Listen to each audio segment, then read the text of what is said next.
Contou com o apoio do Departamento de Letras e a coordenação do curso de Letras, Língua Portuguesa do CCAE-UFPB. Recebeu ainda o apoio da coordenação do curso de Letras EAD, Língua Inglesa, CCAE-UAB. Coordenação do curso de Letras EAD, Língua Espanhola, CCAE-UAB. Coordenação do mestrado profissional em Letras, Profiletras, UFPB-CCAE. Coordenação geral da UAB-UFPB. Direção do Centro de Ciências Aplicadas e Educação, CCAE. Assessoria Administrativa, Assessoria de Eventos e Assessoria de Comunicação do CCAE. Contou também com a colaboração de professores, técnicos administrativos e alunos dos cursos de Letras, de Secretariado Executivo Bilíngue e Administração do Campus 4 da UFPB.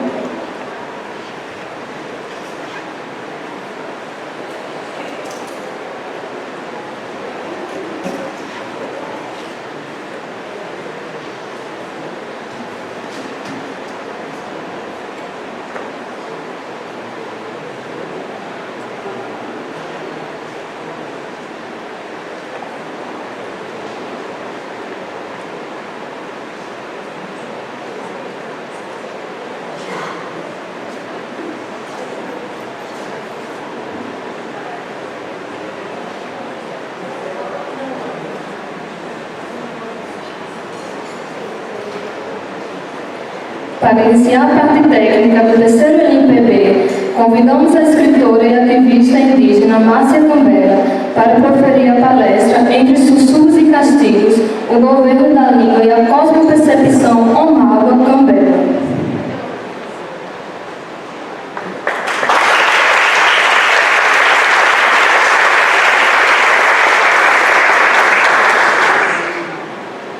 Márcia Cambela é indígena, nascida na aldeia Belém dos Solimões, Amazonas. Faz pesquisas sobre seu próprio povo na Pan-Amazônia contemporânea, utilizando-se das narrativas orais para interligar territórios Omágua. Tem 8 livros publicados, 4 no prelo, e faz poesias que buscam comunicar sobre a luta, resistência, identidade, memória e cultura dos povos indígenas. Escreve sobre a Amazônia pensando em uma Amazônia plural, onde cabem todas as Amazônias. Fez mestrado na UFAM, pesquisando seu próprio povo, Omágua Cambela. É palestrante com atuação no Brasil e exterior. Faz parte da Academia Internacional de Literatura Brasília, nos Estados Unidos, e da Academia Formiguense de Letras, em Formiga, Minas Gerais.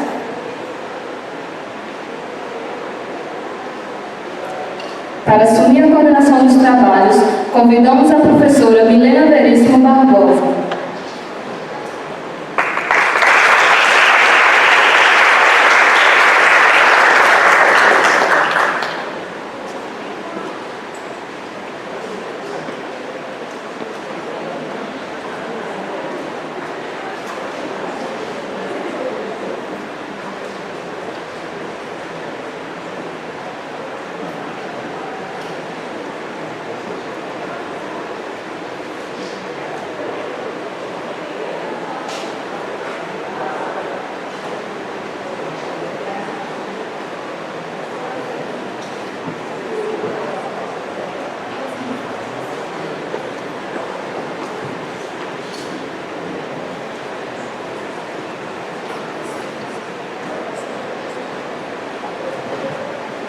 Pecoema, bom dia a todos.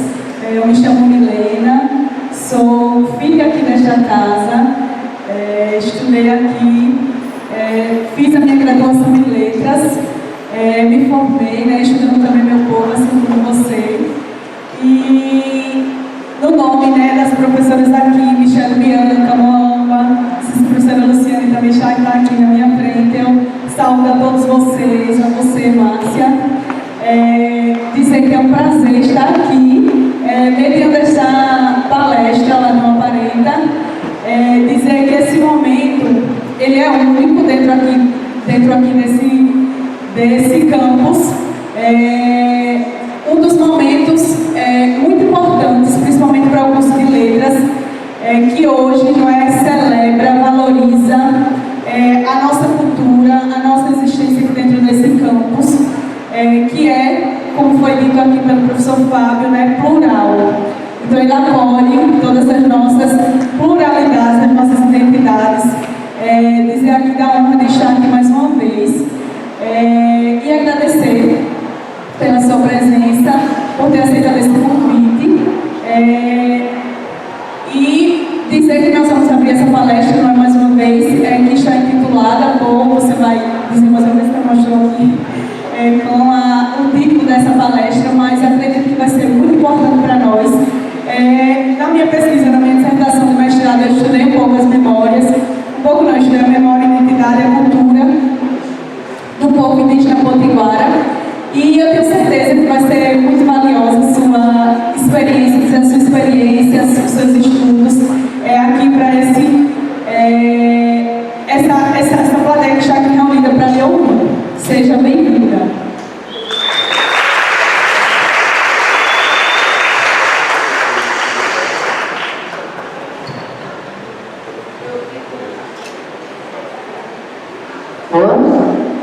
Eu fico muito feliz, honrada de estar aqui com vocês, com os meus parentes, com as minhas parentas, ao meu lado, nesse momento tão bonita, né? Essa parenta aqui que está mediando.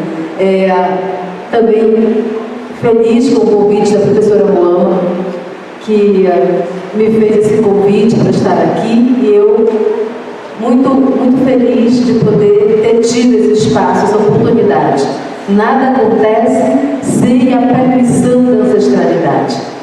Então, quando a ancestralidade permite, as coisas acontecem, e as coisas acontecem todas no seu tempo. Então, eu quero iniciar esse momento, porque na cultura de todos nós, povos indígenas, povos originários, nada começa sem pedir permissão e nada termina sem agradecer. Tem parente na plateia? Tem? Então vamos ficar aqui na frente? Vamos? Vamos aqui para frente? Podem vir. Podem vir. Onde tem um parente, dois parentes, e aqui nós somos dois povos, né? Felizes de estar em terra potiguara. Que venham os potiguara. Todos que estão aqui. Vamos fazer ficar todo mundo aqui na frente e a gente vai cantar junto.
esse foi o momento de a gente pedir a permissão dos nossos encantados, da ancestralidade, para que a gente possa conduzir esse momento, essa parte.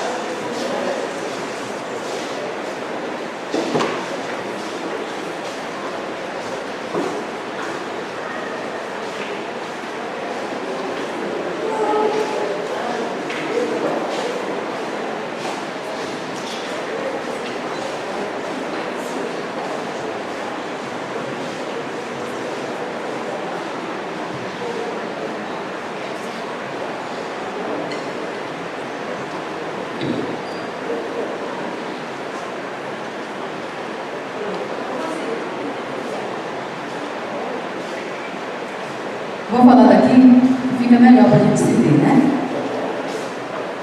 Já fui apresentada pela minha parenta, já fui apresentada pela cerimonialista. Então eu sou do povo Omago Acambela.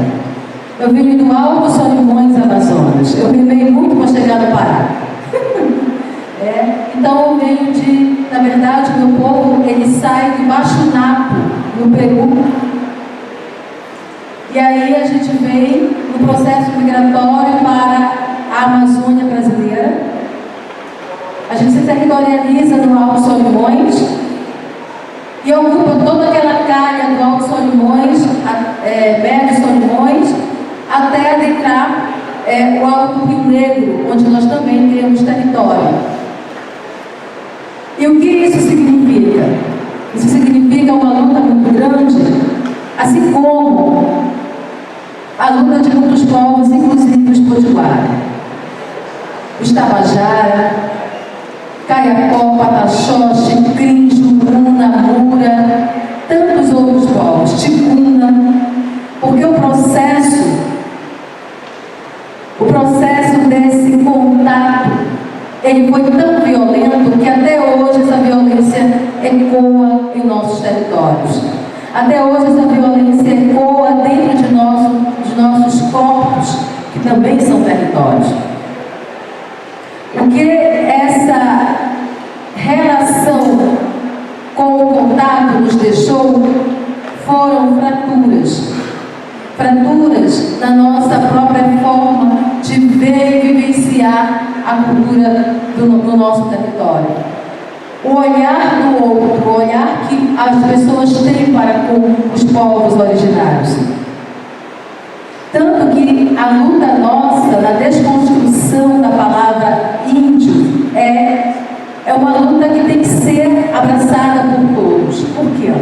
Porque quando eu falo a palavra índio, eu rememoro violências sentidas lá de trás, no agora. Quando eu falo a palavra índio, ela vem carregada de tantas outras formas e situações que nós vivemos e que muitas vezes, na cabeça dos mais velhos, ainda permanece tão forte, tão presente, que o silenciamento, muitas vezes, é uma estratégia. E o que eu quero dizer com isso? Eu quero dizer que, por exemplo, minha avó foi pega no laço. Essa é uma frase que a gente escuta muito e que na cabeça das pessoas representa que tem uma relação com a cultura indígena. De fato tem, pode até ser que sim. Só que essa expressão pegar no laço era justamente o processo do estupro e da violência que acontecia dentro dos territórios. Essas mulheres de fato eram laçadas. Essas mulheres de fato sofriam um ato brutal e violento do estupro. E o que isso tem a ver com hoje? Nossos territórios ainda são invadidos, ainda são violentados e o estupro ainda é um fato dentro dos territórios. E isso vai trazendo muito desconforto para todos nós. É por isso que nós precisamos estudar sobre o nosso povo. É por isso que nós precisamos pesquisar primeiramente sobre nós, quem somos nós. Para depois eu pensar como é que eu vou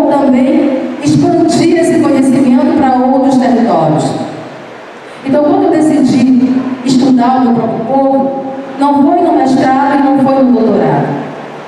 Eu venho trazendo essa vontade desde o momento em que eu tomo conhecimento de que a leitura e a escrita podem ser uma ferramenta de transformação na cultura, na vida e pode fazer resistência. Como é que a leitura e a escrita que é tão recente para nós, no português, ela pode ser transformadora.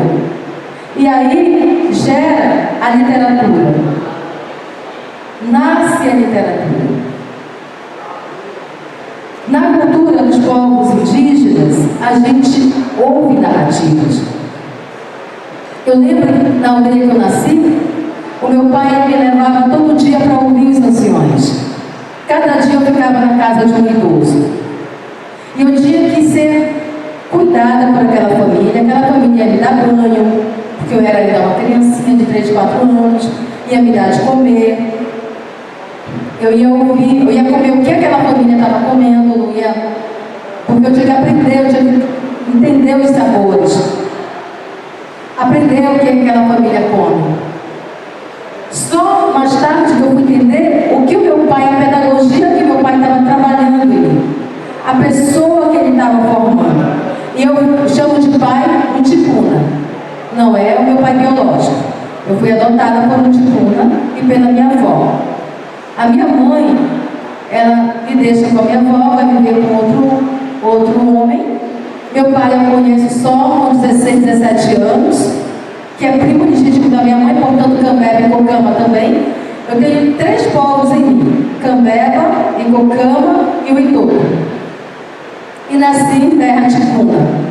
Então tenho pertencimento de território do povo ticuna. Tanto que quando eu chego na aldeia, eles falam: você é filha daqui, você nasceu aqui, você é filha daqui, você é nossa, né? Tem um pouco dessa relação aí de pertencimento de território. Então, eu ouvia as memórias da minha avó. Eu ouvia a minha avó contar sobre as narrativas, sobre as lutas, a matinta, o curupira. Eu ouvia essas narrativas. Todo dia minha avó contava à noite, quando dava às 19 horas, que terminava o nosso jantar. Ela deitava numa maqueira de tucu, que é tecido de fibra, e ela ia contar a narrativa. Às vezes era a mesma narrativa, mas eu tinha que ouvir com a mesma atenção do dia anterior. E ela contava as narrativas, ela ia contando. Muitas vezes eu deitava com ela na rede, outras vezes eu deitava debaixo da rede para ficar embalando ela enquanto ela contava essas narrativas. Foi aí que eu escrevi. Eu tinha escrito o espírito da maqueira, porque eu acredito que aquela maqueira deveria ter um espírito que abraçava a pessoa que deitava lá e ia falando no ouvido o que a pessoa tinha que estar pronunciando. Então as narrativas, elas são muito importantes na construção e na manutenção desses territórios. Não só os territórios físicos, mas os territórios memoriais, os territórios sentidos, né, do sentir. A gente sente o território. Para poder eu me ver dentro do território, eu preciso sentir isso em mim. O que é identidade? A identidade, ela não está só nesse colar que eu estou usando, né, nessa pulseira que eu estou usando. Não está só naquilo que materializa em mim a Márcia Cambeba que eu sou. A identidade, ela está dentro de nós para poder externizar. Porque se eu não me sinto parente é aquele que sente a dor do outro. Parente é aquele que abraça o outro. Parente é cuidar. Eu não posso chamar a minha parenta de parenta se eu não sinto essa empatia. Se eu não tenho esse carinho para dizer para ela num abraço: eu te acolho, minha parenta, você me acolhe porque você também me abraçou, né? Então muitas vezes a gente chama de parente, não sabe nem o comprometimento que é a palavra parente. Você se compromete com o outro. Você se compromete em cuidar daquela pessoa, de saber como aquela pessoa está, de saber se ela vai bem.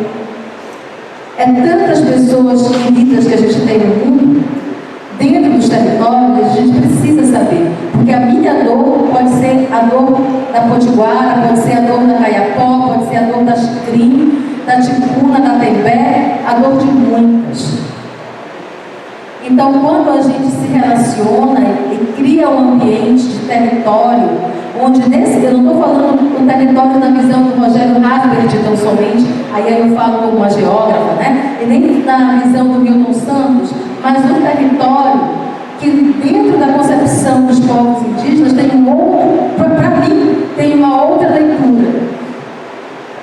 É onde as relações, que aí a gente vai chamar de territorialidade na geografia, mas as relações afetivas e mais afetivas, elas vão acontecer. É dentro desse território que eu vou compreender que o rio, ele deixa de ser rio para ele passar a ser um ente. Porque ele tem um espírito, porque ele conversa, porque ele se comunica, porque ele conta narrativas. Quem já ouviu histórias de rio?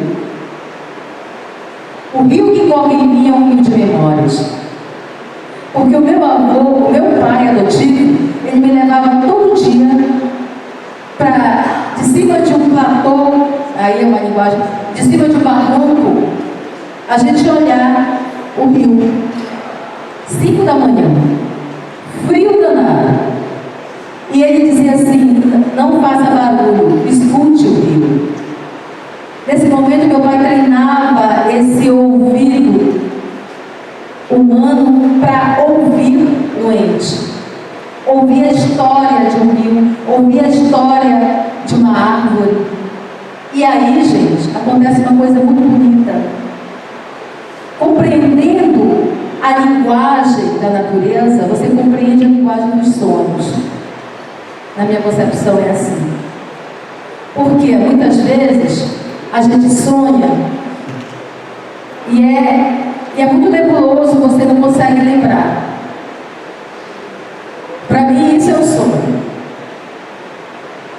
Quando você lembra, que você conta detalhadamente determinado assunto, você conta uma narrativa daquele sonho, você não sonhou, você de fato viveu aquilo ali. Porque é um desprendimento do nosso espírito. E aí então, o sonho, o corpo ele só descansa para que o espírito vá ter outras experiências em outros mundos. Não sei como é para Potiguara, mas para nós, a gente não, o espírito está sempre em constante movimento. E aí eu vou vivenciar esses sonhos, né? E como é que esses sonhos vão remexer na minha memória e nos meus sentimentos afetivos? Eu tenho muitos poemas e muitos textos que nasceram de sonho. Eu sonho com a música que eu vou compor. Eu não toco um instrumento. Vocês querem ver? Todas as músicas que eu canto são minhas. E muitas delas, elas vêm em sonho e a pessoa fala comigo. Quem está compondo, compõe comigo. Ou compõe para mim. Essa foi uma.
A voz não está muito boa, porque problema de garganta, mas deu para mostrar um pouquinho. Meere, Yacan, Yacan, Yacan. Meu Deus, de onde vem essa palavra? Meereru, Yacan, Yacan, Yacan, Yacan. Eu não sabia. Então eu comecei a perguntar de vários povos. Parente, na tua língua isso significa o quê? Não, isso não tem na minha, não tem na minha. Um belo dia eu volto para a aldeia Cambeba e perguntei da dona Teca. Então a dona Assunciona, a mãe dela, já tinha morrido. E a minha pesquisa de mestrado foi dentro dessa aldeia, com o pai e a mãe da dona Teca, que era cacica e agora é pajé. Ela já era, né? Só que ela fazia duas funções ali. Ela teve que abrir mão de uma porque não tem condição. E eu, então, conversando com ela na beira do fogão a lenha, que é o fogão a lenha muito da minha memória. E eu disse, dona Teca, eu tive um sonho de uma música que o refrão dizia Meereru, Yacan, Yacan, Yacan, Yacan. O que significa? Porque o restante eu criei, já é uma letra minha. Eu só peguei a melodia, peguei a ideia melódica, que era uma senhora que cantava para mim. Uma voz de uma senhora bem idosa, uma voz arrastada, que eu não consigo imitar, porque a minha ainda não está tão assim, né? Então arrastada, mas eu achei muito bonita aquela voz. Ela cantava e eu ouvia sons de tambores na floresta, no meio da mata, aquela coisa. E eu dizia, onde é que eu estou, né? Mas eu não via a idosa, eu ouvia aquela idosa no meu sonho. A dona Teca disse, canta para mim de novo. E eu cantei. E ela ficou em silêncio. Tu tem certeza que tu ouviu essa música num sonho? Eu falei, ouvi, dona Teca. Não foi a mamãe que cantou para ti, não? Eu falei, não, sua mãe nunca cantou para mim. As conversas que eu tive com ela eram de entrevista, com seu pai também. Ambos já falecidos. Pois essa música, essa frase está dizendo, venha aqui, minha neta. É o chamado. E a mamãe cantava para a gente essa música, porque foi ensinada pela bisavó dela para ela. Eu falei, pois a sua mãe não cantou para mim e essa música me veio em sonho. Né? Essa frase, essa Meereru, Yacan, Yacan, Yacan. Então eu tenho várias narrativas, histórias de sonhos assim, né? Outro sonho, eu fui levada para a mata e eu escutei um grito, um estrondo, parecia uma mistura de voz de humano com animal. O indígena me levava um senhor baixinho, de calção vermelho, cabelo branco até a altura do ombro. E ele dizia, eu vou te mostrar como foi que a gente nasceu. Quando dava esse estrondo, uma árvore de caule muito grande, muito largo, se abria. E uma bola translúcida pulava daquela árvore. Dentro tinha um ser humano, que ao tocar no chão, corria mata fora pelada. Ele dizia, foi assim que a gente nasceu. Nós somos o povo das árvores, filho das árvores. E isso uma amiga minha desenhou, porque eu não sou do desenho, então ela transcreveu para uma imagem e está em casa. E eu disse, é assim mesmo. Ela desenhou com as mesmas cores e isso ficou muito na minha cabeça e é um dos meus livros que vai sair esse ano. Árvore Purua, a árvore que gera vida, a árvore que pare. Árvore que Purua é grávida na minha língua. Então, árvore grávida, árvore Purua. Isso acontece muito. Depois eu fui compreendendo que o que acontece comigo não é só comigo, não é que eu sou privilegiada. Isso acontece muito com os povos indígenas. Os tigrim, os caiapó, os turuí, Suruguequeuara, Suruguaité, eles contam muito do sonho, né? Então, o que eu estou dizendo? Eu estou trazendo uma ideia de que esses sonhos, eles compõem também um território. Esse território que a gente vai ter esse contato com os ancestrais, com a ancestralidade, com aquilo que está para além do físico, que transcende esse mundo, que a gente vive, né? E onde é que a gente vai compreender as nossas lutas? Quando eu estive visitando o Peru, porque a minha pesquisa de doutorado se dá no Peru e no Brasil, na Amazônia brasileira e peruana, eu tive contato com o meu povo. Eu nunca tinha pisado São Joaquim de los Lomagua, a aldeia de onde partiu a migração do meu povo no Brasil. Depois de séculos, e eu estou falando de séculos, eu voltei, quer dizer, uma outra geração, logicamente, né? Minha avó já faleceu. Minha avó não teve essa condição porque é muito caro para chegar lá. Mas a universidade me proporcionou essa oportunidade, pagou as minhas despesas para que eu estivesse em São Joaquim de los Lomagua e pudesse, então, tocar o sino de 500 anos que Samuel Frins levou para lá. E eu subi, toquei o sino todo corroído pelo tempo. Toque na campana, o Samuel Frins dizia para os indígenas quando o território de São Joaquim de los Lomagua era invadido. E quando eu voltei lá, como eu li essa frase nos diários de Samuel Frins, eu escutei essa frase dos meus parentes: toque lá a campana.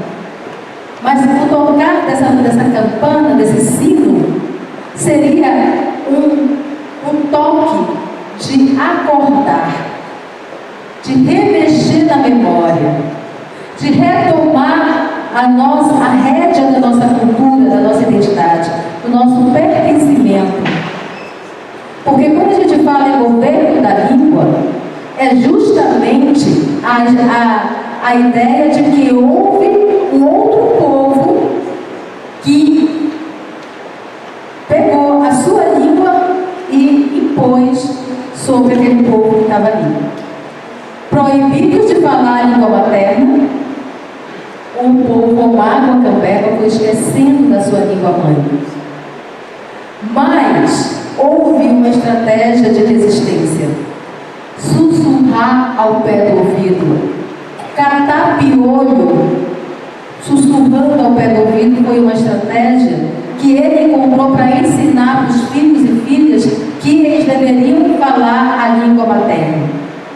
Porque se esse povo fosse encontrado falando na sua língua materna, eles eram surrados até a morte. Então, naquele período, era proibido falar a língua materna. Como foi proibido que os nossos nomes indígenas estivessem registrados em cartório? Isso foi uma proibição. Foram várias das violências sofridas. Então, quando os donos de seringais, os senhores e as senhoras iam dormir, era a hora alta da madrugada que os anciões e os pais e as mães iam cochichar no pé do ouvido daquele filho, daquela filha, ensinando a língua materna. Por isso a gente tem o registro para alguns povos, como Ticuna, conseguiu manter ali a sua língua perfeitamente, mas outros povos têm uma língua só que fraturada, num estado anêmico, mas que não foi ainda totalmente apagado. Então é nesse momento que a gente vem como linguista e retoma esses territórios da língua, da fala, do entendimento, do pertencimento, porque está tudo ali. Então a gente vai pegando e vai dizendo: conta, fala, escreve, transcreve, diz, porque esse ancião vai morrer e essa memória vai embora. Por isso a importância da pesquisa dos parentes que estão na universidade do seu próprio povo. Quem escuta a memória de avô e de avó? Eu escutei. Depois que eu saí da aldeia, os meus bisavós também estavam na cidade. E eu tinha que ouvir o meu avô Daniel contar as narrativas todas as 3 horas da tarde. E às vezes era a mesma narrativa. Eu dizia: vovô, você já contou essa história? Faça silêncio, menina, escute de novo. O vovô estava trabalhando em mim o aprender a ouvir. Porque a gente fala muito e pouco a gente ouve. A gente não tem paciência para ouvir o outro. Chateia, enjoa, porque nós vivemos num mundo apressado, onde quem dita o nosso tempo é o relógio. A gente esquece o tempo circular, o tempo da natureza, o tempo das coisas, o tempo dos ancestrais, o tempo dos entes, o tempo do rio. A gente não consegue entender a singularidade do tempo, porque a gente vive no linear. Aqui nós temos presente, passado e futuro. No circular nós temos o passado e o presente. Porque é preciso compreender o passado para poder fortalecer o presente. O futuro ainda não chegou para nós. Então, entendendo essa circularidade do tempo, nós vamos compreender o ouvir. O tempo de ouvir o outro. O tempo do meu saber. Qual é o tempo do meu saber? Será que é o tempo linear ou será que é o tempo circular? Qual é o tempo que eu digo para aprender? Qual é o tempo que eu digo para observar? Para ouvir a natureza numa comunicação que não é verbal, mas é uma comunicação ancestral. Porque eu estou falando, estou diante de um ente.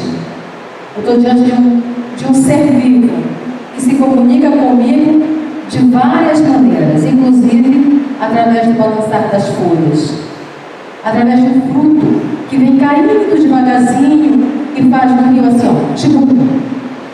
Mas aí você percebe que tem um senhorzinho remando e faz tipo. Mas o menino vem correndo muito apressado. Parecia que ele estava esperando um encontro marcado com aquele rio, um encontro de pai com filho, de avô com neto, de bisavô, ou encontro de namorados, né? Com a menina que vai pular na água no rio.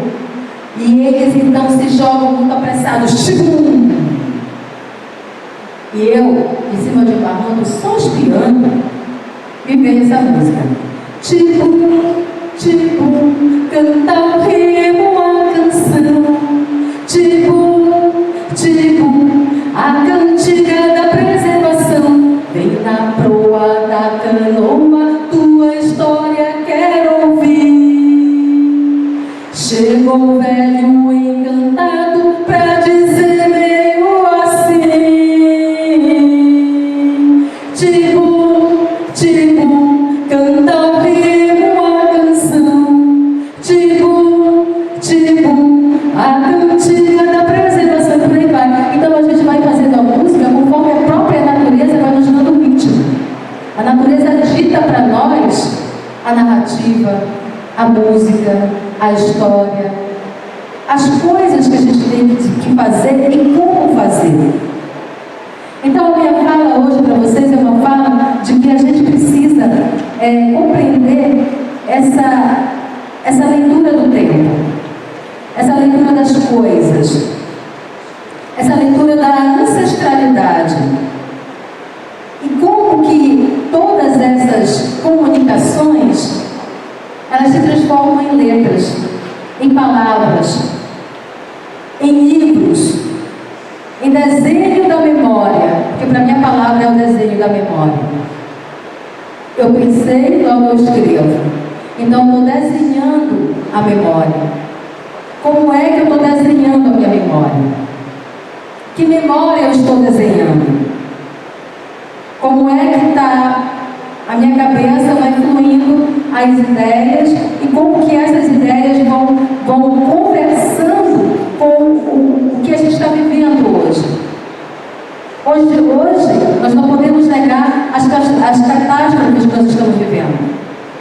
Rio Grande do Sul está sofrendo muito. As águas não baixaram, né? E essa catástrofe, ela tem interferência humana, sim. Porque nós somos o único animal racional que interfere na natureza de modo a prejudicar nós mesmos. Teve uma vez que a gente fez uma música assim, que fala que o homem ele tem essa irracionalidade. Porque o macaco, a anta, outros animais, eles têm uma forma, eles até contribuem para plantar as sementes na natureza. Mas a gente não, a gente vai, enquanto os animais tipo irracionais vão plantando, a gente vai destruindo. Hoje a gente não tem mais a palha do cupim para cobrir as nossas casas na aldeia. Tem que ser o zinco, tem que ser a telha, tem que ser o brasilite. Hoje a madeira, não tem mais como tirar a madeira para cercar as casas. Tem que ser o tijolo. E aí, quando uma pessoa entra na aldeia, vai dizer assim: olha aí, ó, isso não é mais aldeia de índio. Porque já mora como branco, já tem casa de alvenaria, cobertura de telha, mas aí a pessoa não vai compreender que aquele parente está fazendo a casa dele com o material produzido na cidade, porque ele não quer exaurir recurso. Porque se ele for tirar a madeira, se ele for tirar a palha de cupim, o bisneto dele, que hoje está com um pequenininho de meses, não vai ver aquela palha, aquela madeira em pé. Vai ver no museu. E hoje a gente vê tudo no museu. Está tudo no museu. Musealizou tudo. E a gente não consegue mais compreender que nós somos a própria natureza. A desconexão desse universo, desse mundo natural, de viver cego, viver móvel. Quem acordou hoje e disse assim: ai, como eu estou linda, né? Parecia uma salmoeira. Né? Como eu estou linda, parece um móvel, um cedro, um angelho de pedra, uma sucupira, uma andirobeira, enfim, a árvore que você quiser. Está difícil, porque a gente não consegue ver, a gente só consegue ver a paisagem separada dela, não integrado.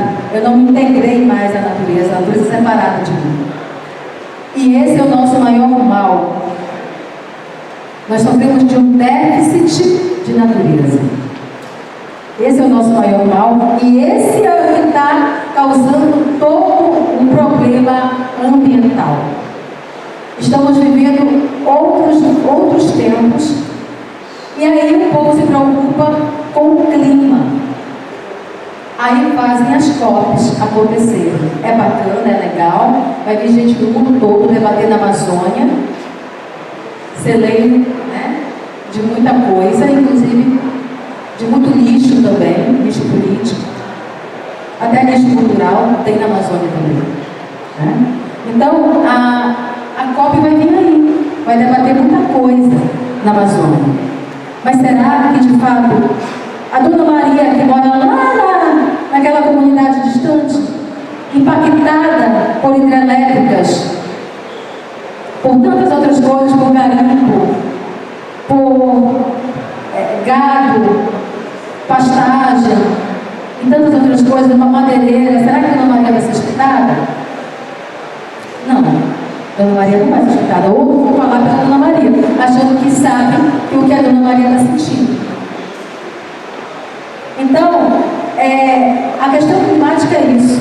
É como a gente se percebe na natureza. Porque no momento que eu me perceber na natureza, que eu me compreender responsável pelos meus atos, eu vou deixar de impactar mais, impactar menos e contribuir para que outras mentes, como diz o slogan de vários parentes aí, outras mentes refloresçam. E é nessa pegada que a gente tem que caminhar. De transformação, de conexão de mundos. Eu preciso me conectar, interligar mundos. E o que nós, os nossos corpos, aqui da universidade, tentam fazer é interligar mundos. Porque o saber potiguara, o saber cambeba, o saber tigrinho, o saber caiapó, o saber pataxó, o saber munduruku, vem para a universidade para procurar interligar mundos.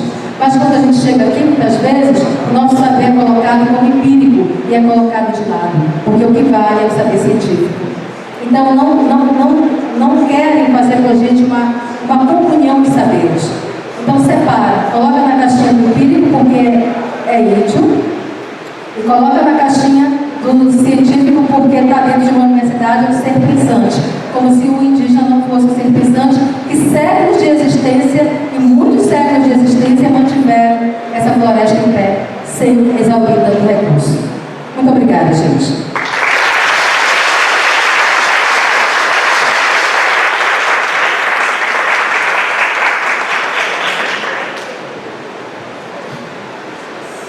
Nossa, que palestra! Eu fiquei muitas vezes, vou sentar aqui, fiquei muitas vezes me senti tocada em diversos pontos, principalmente no que se refere às memórias, não é? Que é um tema que me chamou bastante atenção. Nós que tanto escutamos, tantas narrativas, tantas histórias, tantas descrições de seres sobrenaturais, tantas histórias de luta, de superação dos nossos povos, de resistência. Nós sabemos que a gente não tem como contar nossa história sem contar um pouco desses seres sobrenaturais que nos rodeiam. E aí, quando você falava sobre... Eu nem sei quanto tempo eu tenho, peço que você me ajude nesse sentido, se está dentro do tempo possível.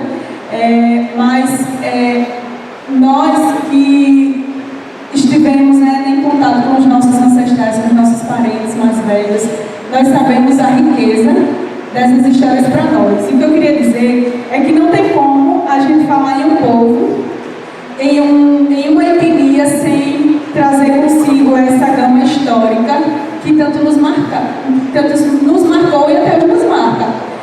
Porque a professora Michelle, a professora Luciane, elas estão aqui e podem afirmar junto comigo que elas leram na íntegra as entrevistas que eu fiz para mim na época da dissertação do mestrado, foi sobre as memórias, sobre as narrativas sobrenaturais, que a gente não tinha como falar, pedir e conversar com um dos nossos parentes sem que eles trouxessem para essas entrevistas aquelas histórias também de resistência. Então, a professora Michelle aqui, ela, não sei se ela lembra, se ela recorda, mas quando a gente ia entrevistar, quando eu ia entrevistar um parente meu, era impossível ele não falar sobre a fábrica de tecidos Rio Tinto, sobre as usinas, sobre a cana-de-açúcar, sobre o impedimento que se tinha de dizer que a fábrica de tecidos Rio Tinto, que fica aqui na unidade aqui do Campus 4, Rio Tinto, que é ao lado, não podia dizer, por exemplo, que era indígena nessa fábrica. Então, quantos relatos a gente tem de nossos parentes, nossos ancestrais, e que todos falam, não podíamos dizer que éramos indígenas. Então, assim, quando você falou aqui que a nossa língua ela foi reprimida, aqui aconteceu a mesma coisa. Então, assim, daquele pouco que restou, que a gente conseguiu preservar, a gente vem cada vez mais revitalizando, retomando, dizendo, ó, estamos aqui, estamos vivos, nós permanecemos aqui. E hoje, enquanto doutoranda no programa de educação e educação, eu também enfrento essa batalha de em que lugar está esse nosso saber ancestral. Quando eu fiz a leitura do seu livro, aqueles poemas belíssimos, eu a todo momento lembrava da minha trajetória também. Então, assim, eu me achei tão interligada a você, tão próxima, porque assim, as nossas batalhas, elas se tocam, elas se entrelaçam, elas estão em constante ali harmonia, as nossas vivências, as nossas resistências, a todo momento elas emergem assim como uma ligação tão forte. E todas nós aqui que somos indígenas, que estamos dentro aqui do território, do litoral da Paraíba, do território potiguara, nós partilhamos um pouco dessa experiência do resistir. E dentro principalmente, aqui não, no Campus 4, porque graças a Deus nós temos esse apoio dos nossos professores. Eu nunca fui, todas as vezes que eu tentei trabalhar com a minha cultura indígena, com a cultura potiguara, eu sempre fui abraçada, sempre foi muito bem recebida. Nós temos aqui professores que são realmente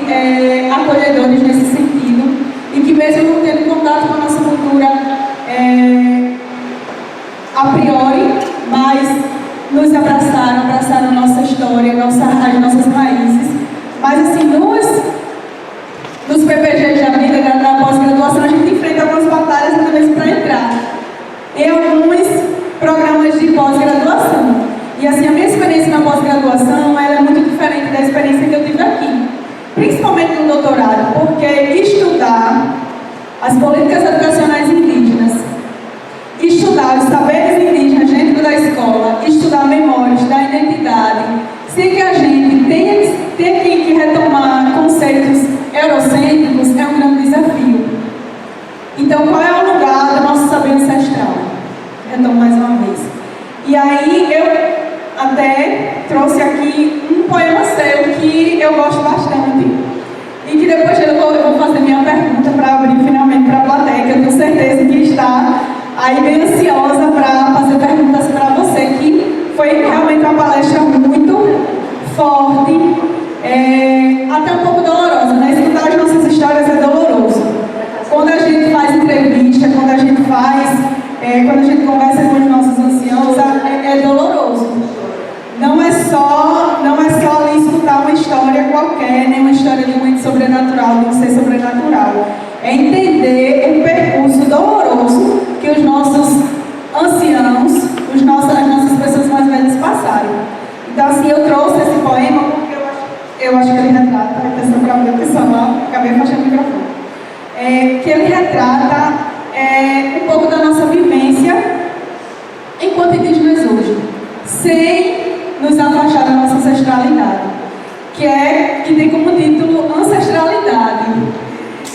Eu venho da grande floresta, do rio minha festa, quero a vida cantar.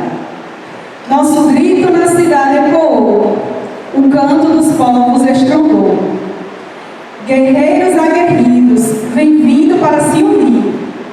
Na terra que o sangue banhou, uma nova geração se levantou. Com garra e coragem, luta e canta sua nação. Revive o que de fato é seu, a cultura desses povos não morreu. Na pele, grande tela, o grafismo é nossa voz. O grafismo é nossa voz. Na pena, um significado singular, a liberdade que se tem como pássaro a voar. A ancestralidade pede paz, ela é a força da identidade. Na aldeia ou na cidade, nossa uca não se desfaz. Que poema lindo!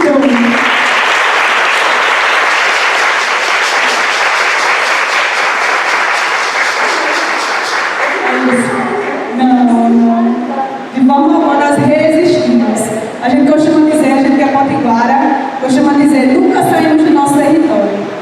O nosso território foi invadido, mas nós permanecemos aqui. Dentro de nós, em qualquer lugar que nós estejamos.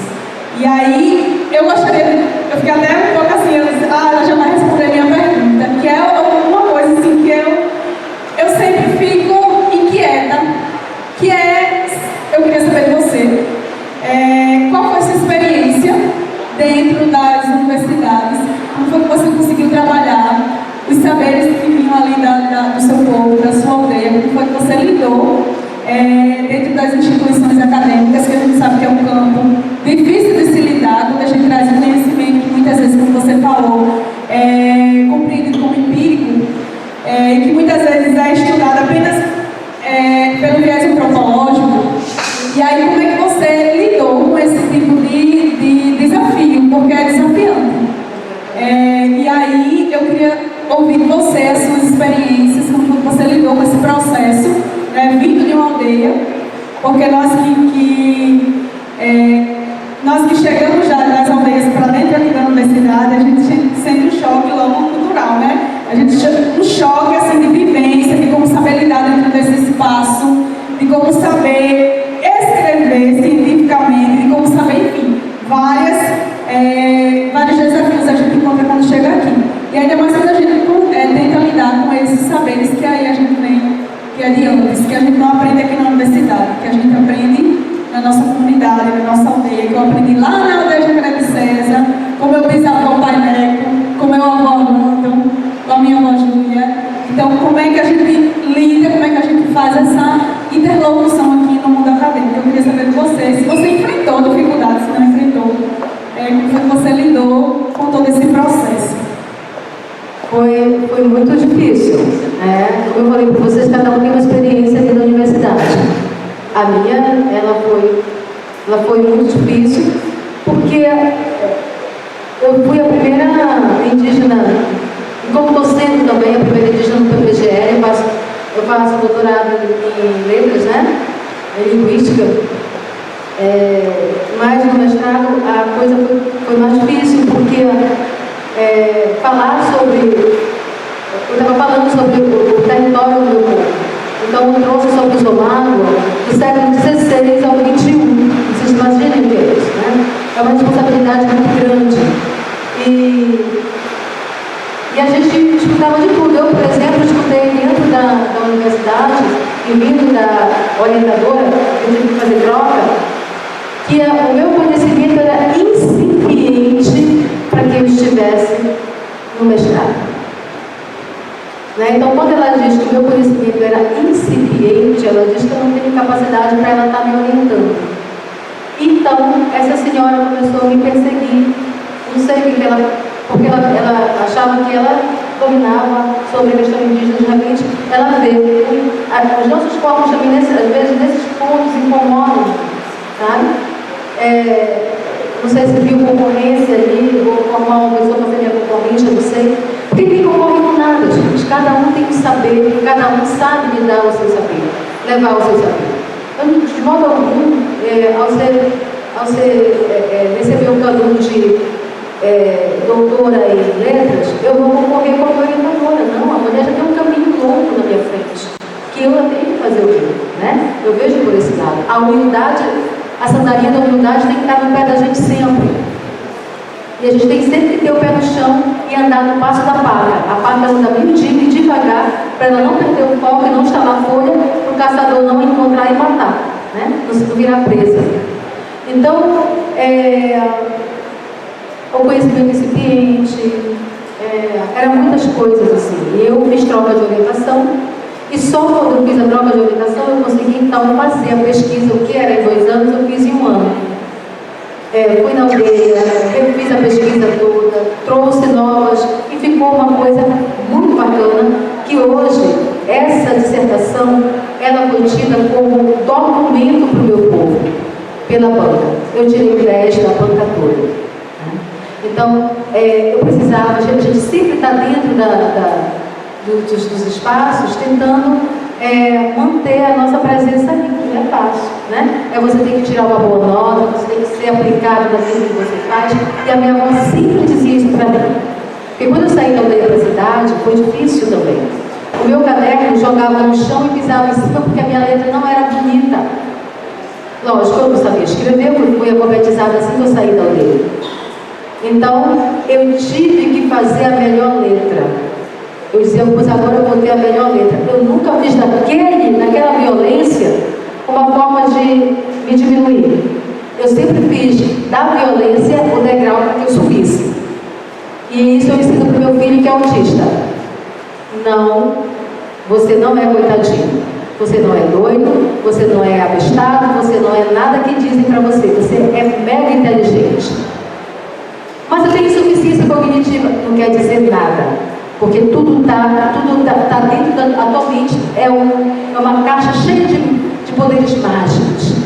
Que você, a hora que você quiser, se você aciona, cara, e você faz coisas incríveis.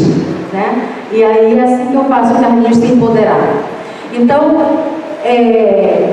eu fui fazendo isso. No doutorado, eu consegui passar, eu passei em terceiro lugar no mestrado, e no doutorado eu passei em primeiro.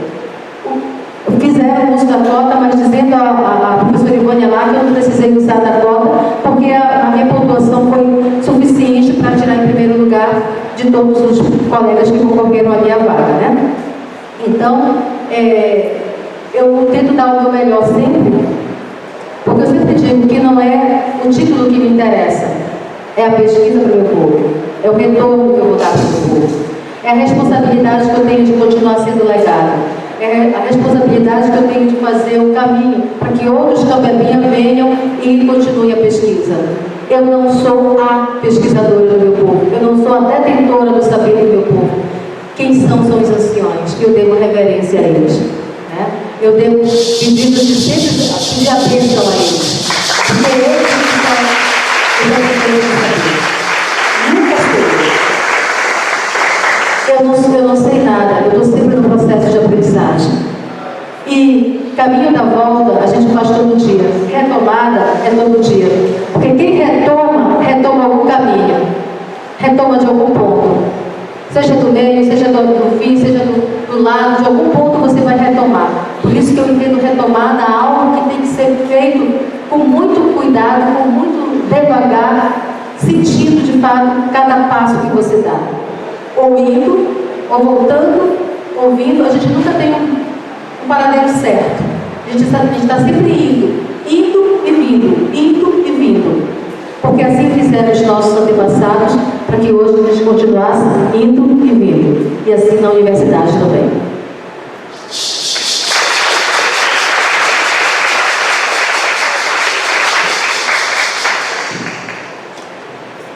E agora a gente vai abrir, né, para as perguntas. Tem alguém inscrito? Tem mais perguntas?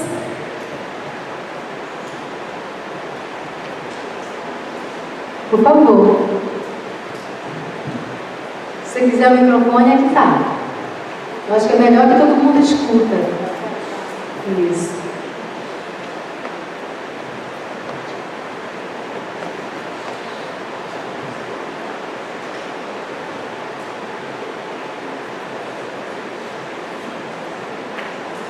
Bom dia, pessoal. Meu nome é André Luiz, eu sou professor de língua portuguesa da educação básica, do ensino fundamental e médio. Faço doutorado pela UFPB, só que no campus de João Pessoa. Primeiro um relato, né, e agradecimento por esse momento. Eu, esse ano, iniciei com turmas de ensino fundamental, uma escola pública aqui próxima, da cidade vizinha. E eu já sabia do seu nome por aulas de literatura indígena com meus alunos do ensino médio. Mas não era assim, não tem o culto que a gente tem, né, de sala de aula. E aí eu acabava, às vezes, por causa do gênero de texto, priorizando outras leituras, porque eu sei que você produz mais os poemas, né, e às vezes o currículo pedia para trabalhar contos. Então o seu nome acabava circulando nas aulas, mas não efetivamente com os textos. E esse ano aconteceu. Inclusive porque o próprio livro didático dos alunos, que é um livro da editora moderna, apresentava vários textos seus para fazer leitura com eles, né? E aproveito o espaço para dizer para os colegas professores, né, o quanto tem sido difícil a gente estar na educação básica, porque alunos do 7º ano é dada a eles a proposta de discutir textos da sua autoria, por exemplo, e os livros didáticos querem que nós discutamos com os alunos sobre a construção de uma identidade indígena. Isso é maravilhoso, mas infelizmente nós estamos vivendo dentro de uma gestão pecaminosa no que diz respeito à educação, no sentido de que os nossos alunos estão passando os anos, infelizmente chegando ao 7º ano analfabetos, né? Realmente eles não têm efetiva leitura. E é triste porque, pelo currículo, se ele chegasse no 7º ano com um certo nível de proficiência leitora, eu realmente conseguiria fazer com que eles entendessem minimamente um pouco do que você colocou aqui hoje, a ideia da ancestralidade, a ideia da identidade. E tudo isso para eles é muito abstrato, porque eles não conseguem lidar com a materialidade do texto, né, que irá alcançar o nível do discurso. E tudo se torna muito difícil. Vou dizer a você assim que, infelizmente, ainda que os currículos se proponham a discutir com os alunos essa questão de pertencimento, de ancestralidade e identidade, não por falta de vontade minha, mas por uma questão de sistema, isso tem ficado com lacunas e elas me incomodam bastante, mas eu sei que sozinho eu não resolvo essas lacunas, né? Dito isso, eu queria saber de você, como mulher indígena, como professora, dentro de um contexto como esse, tão trabalhoso, e partindo de mim como professor, não sou indígena, o que você, como professora e mulher, quando eu digo que seus textos entram na minha sala de aula, o que você espera que fique deles entre os alunos, mesmo que eles tenham dificuldades em lidar com esse tipo de discussão? Obrigado. Obrigada, professor. É muito importante o que você coloca, porque a nossa literatura, ela tem circulado muito pouco e nas salas de aula, nas universidades, né? E tem a 11.645, né? A lei 11.645, mas a gente não está vendo muito a efetividade dessa lei, né? E quando entra, muitas vezes o professor que leva, o professor ativista da causa indígena que vai junto com a gente, ou quando um livro didático, eu sempre estou liberando poemas meus, cedência, né? A gente chama assim, para livro didático. O Índio Não Sou é o que mais está lá, né, professor? Talvez o senhor deva ter tomado. Vários. Aquele do Rio, os Filhos do Rio. Ah, os Filhos das Águas dos Solimões. Educação indígena. Educação indígena está nesse livro. Por que eu peguei o livro quando o professor falou? Me tocou esse livro. Porque esse livro, eu trabalhei esse material pensando nos meus colegas professores. Porque eu escutava assim, mas a gente não sabe, por exemplo, como falar sobre o que é o grafismo. O grafismo, aí eu fiz aqui um pouco do desenho que foi feito por mim, né? A gente não sabe falar, por exemplo, o som do tambor, o som do maracá. Como é que eu trago o maracá, o tambor, a música para a sala de aula? Então eu escrevi a música na sala de aula, né? Como é que é o som do maracá? Eu venho falando o som do tambor, né? E eu começo dizendo assim: canto porque existo, canto por nosso chão, canto de benzedeira, canto de geração, canto de lavadeira, canto de devoção, canto para não ver a aldeia virar sertão, né? Então aí eu começo a falar dessa música indígena hoje. Mas aí eu venho trazendo sobre educação indígena, eu venho trazendo sobre as plantas medicinais, o próprio grafismo, né? Desenho grafado, veste memorial, não é tatuagem, essa arte ancestral. Carrega a energia de Kanaka-Yetu, é força magia de Chapé e Catu. Para dançar no ritual, já chegou Taiaçu. Genipapo sumo final, que pinta corpos, representa união, identidade e sabedoria. Chama o espírito da onça, carrega o clã da nação, nos faz pertencentes à natureza, nos dá mais beleza, fortalece a missão. Registra o tempo, é nossa escrita, linguagem, aguça a visão do pajé, grafismo de evocação, traz o espírito da cobra, saber, metamorfose, alucinação, espantar arabé e enaltece caeté. Então, e aí ele vai, porque os textos são longos, né?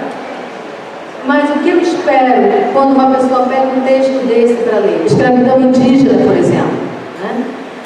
Lugar de índio. Eu espero que as pessoas se tornem mais humanas, porque nós precisamos nos humanizar. A gente precisa ver o outro como de fato ele é e deixar ser visto pelo outro também. Então eu quero que as pessoas compreendam o que é a ancestralidade. Todos vocês que estão aqui, independente de ser indígena ou não, têm ancestralidade. Ou de indígena, ou de negro, ou do que você quer que seja, mas tem ancestralidade. Só que a gente está desconectado dessa ancestralidade. Você tem espiritualidade, mas a espiritualidade está desconectada do nosso corpo.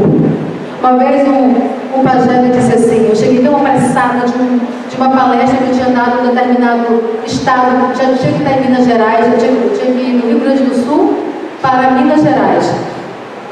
E eu cheguei atrasada e apressada para querer fazer, porque eu faço o que eles chamam de mística, né? Que a gente chama do nosso sagrado ritual. E eu tinha que fazer a mística lá para os padres, né? E aí o pajé disse assim para mim, um único hino: calma, minha filha, calma, para aqui um pouquinho.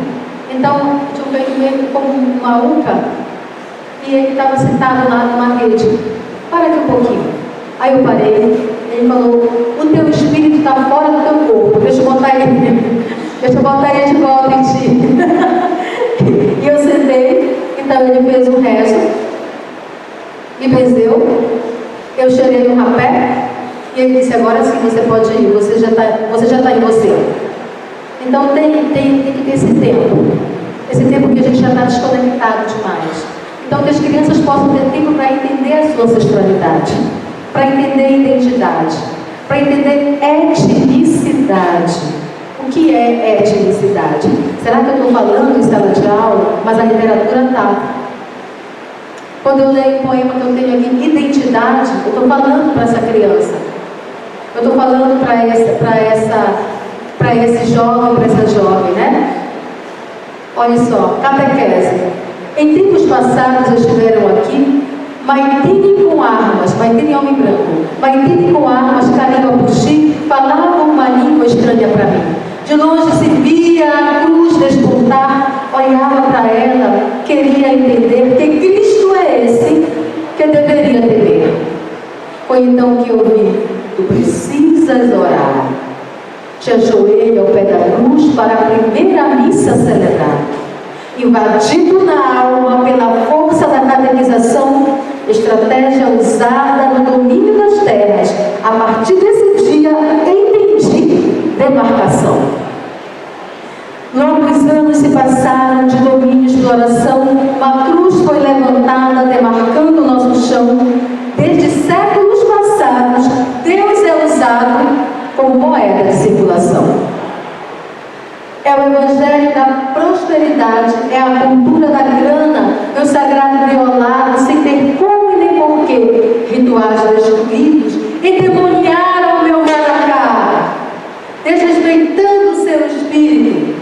Eis que surge um novo tempo, o tempo do meu saber, o tempo que guarda a memória, o tempo do meu fazer. A chama indígena resistirá. Chegou a nossa vez de catequizar. Uma catequese diferente, adentrando coração e mente, buscando decolonizar o Cariúa Puxi, que um dia eu vi daqui, catequizando para dizimar.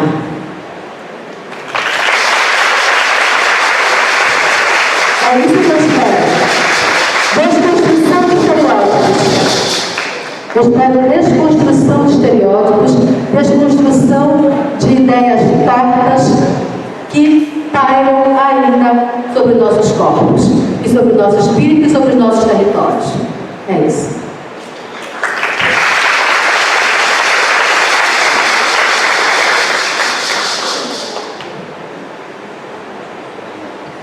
Nós temos mais alguém inscrito para as perguntas?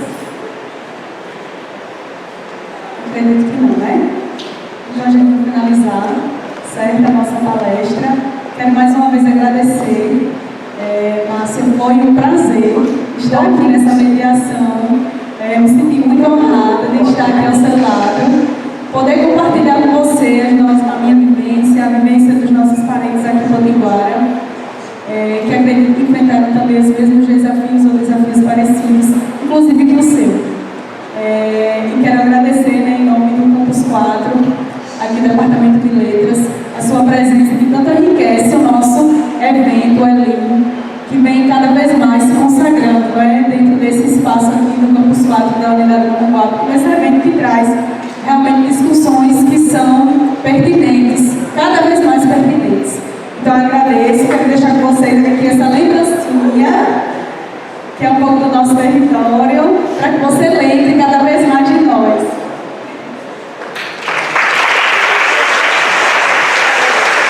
Obrigada mais uma vez à professora Mona que fez o convite, obrigada à Universidade aqui pela acolhida, a minha parenta pela acolhida, e dizer que aos meus parentes que estão estudantes aqui, e a todos vocês, a gente tem que balançar o pó e subir em cima da terra e não deixar que ninguém nos afunde. Quando disserem que você não tem saber, claro que tem. Claro que o seu saber está em você. O importante é saber remexer na memória, é saber valorizar a história, valorizar quem foram os seus ancestrais primeiramente. Para aí sim, você vai se sentir muito valorizada como pessoa. E aí, mais humanizada ainda. Muito obrigada, gente.